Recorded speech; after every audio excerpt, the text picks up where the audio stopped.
Good day everyone, this is Crypto Kronos again. Welcome to another cryptocurrency video. Ngayon, pag-usapan naman natin ng Bitcoin. Ano na ang pwedeng next move ng price ni Bitcoin. Currently, ang price ng Bitcoin ngayon is 65,942. And nakikita naman natin na paangat ang Bitcoin. So dito sa channel na to, yan yung channel na nilagay natin dito. Ang form niyan is ano sana yan, pababa sana yan dahil meron tayong tinatawag dito na lower high and lower low. Yan sa mga previous, nag-start siya nung yan March hanggang August. Yan, lower high and higher low. Na kung mapapansin natin dito sa scenario na to after this, which is nung August 5, okay, mapapansin natin na hindi na siya dumiretso dito para mas mababa na siya dito, di ba? Wala na siyang naging lower low. So ito na ba yung sign na pwede nang umangat ang market dahil meron na tayong tinatawag na higher high dito and lower low. Ito na siya, naging higher low na siya. Ibig sabihin, kung bababa man ang market, potentially, tanggalin mo natin itong EMA ribbon, potentially, ito yung pwedeng support level niya. Okay, support level, pwedeng bumaba ang market dito, which is malaki-laking percentage din yan. Aabot ng 6%. Pero just in case na tumaas ang volume dito sa scenario na to, tumaas ang volume, okay, nag-form ulit siya ng mas mataas pa dito, at the same time na break itong resistance level natin, medyo maganda-ganda kung lalagpas siya dito sa area na to, which is 70,000 area. Okay, yan yung kailangan nating makita dito. Pero kung bababa man ang market, ito yung potentially niya, 62,000 yung support level. Okay, kung bababa man dyan, hanggang dyan, aabot pa yan dito, pwede pang bumaba yan dito sa 53. Check natin yung gap, CME gap, kung merong gap dito. Okay, walang gap sa pag-angat ni Bitcoin in almost 25%. Walang gap guys dito. Walang gap na ginawa ang Bitcoin. So, isa sa mga senyales, pwede rin talagang tumaas na ang Bitcoin. Malaking potential. O nga pala, yung former CEO ng Binance, okay na rin siya. So, parang i-release na rin siya. Diba, parang nagkaroon siya ng problem sa US. So, ang kagandahan na ngayon, hype ulit ang market sa Binance. Yung mga nag-pull out ng nag-pull out ng mga capital doon. So, pwede na silang bumalik. Kasi yung trust pa rin, syempre, nandun pa rin sa one of the biggest exchanger. Lalo dito sa Pilipinas, no? So, sikat na sikat ang Binance. Okay, so ito yung nakikita natin na scenario dito kay Bitcoin. Higher time frame to. Kailangan talaga i-higher time frame natin muna siya para mas makita natin na naka-zoom out yung chart. Alright. So kung lalagyan pa natin ng mga indicators yan, kagaya ng EMA ribbon, ayan, nabutas na yung resistance level. At kung pupunta tayo sa mas higher time frame, 1 week time frame, ito, maglagay tayo ng, mapapansin natin, we are in the middle of the bull market, distribution dito, that time, downtrend, accumulation, and then uptrend, binutas itong bull plug. And then what is next?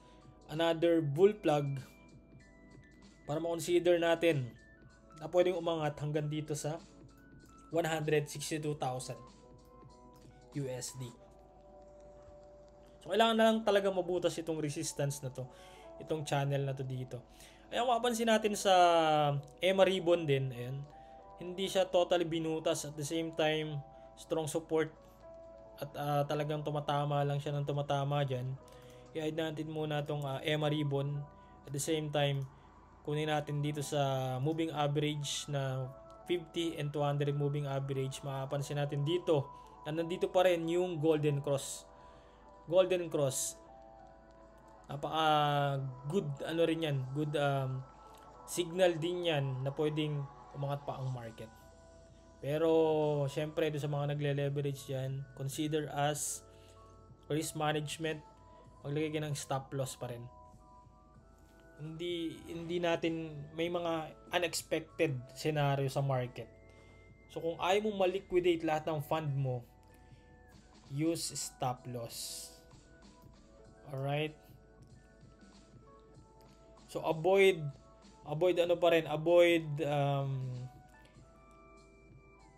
iwasan yung bumaba yung asset nyo pagdating sa inflation. So ingatan nyo yan.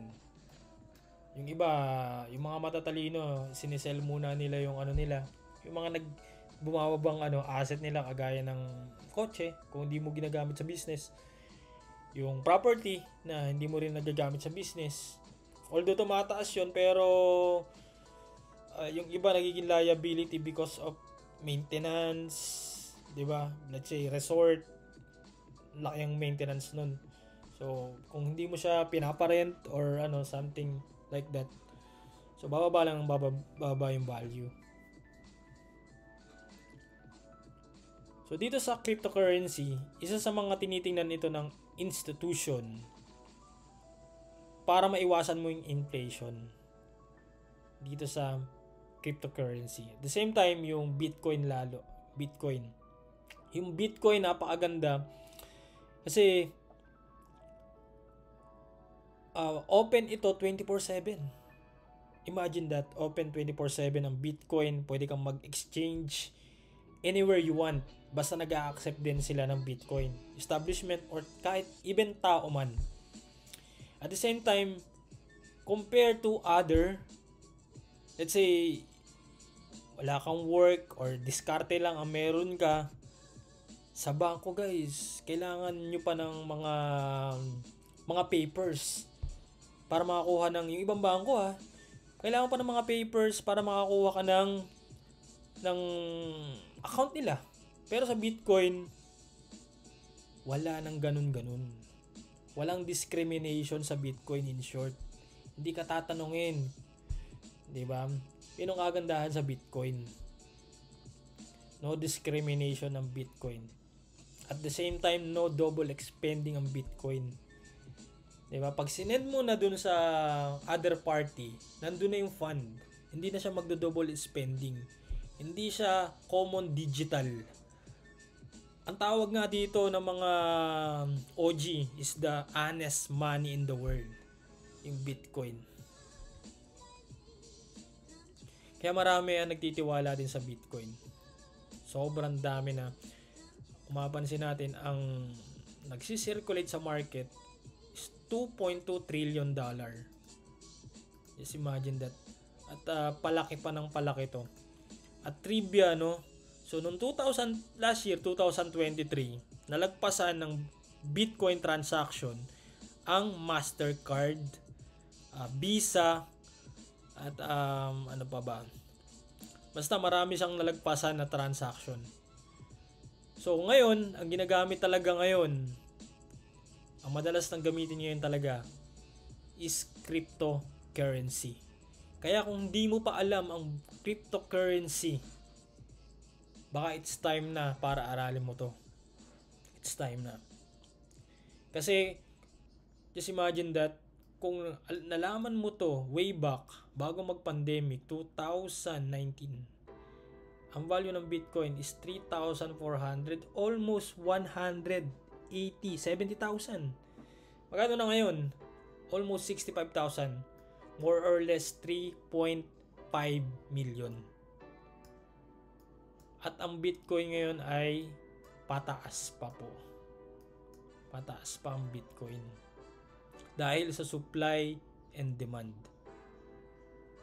Alam naman natin na pag marami ang demand at yung supply niya is limited lang, 21 million ang supply ng Bitcoin. Just imagine that, 21 million lang ang supply.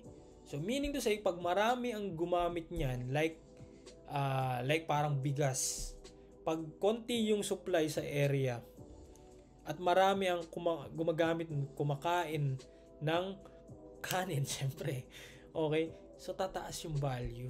Ganun lang yung kasimple. Basic supply and demand, basically. Okay, so not financial advice here, only crypto analysis. Yun lang naman sa akin, no? Dahil dito marami nang napatunayan din ng cryptocurrency. Yung gaming ngayon, pumapasok na sa cryptocurrency, sa blockchain. Kasi meron siyang ibang technology talaga.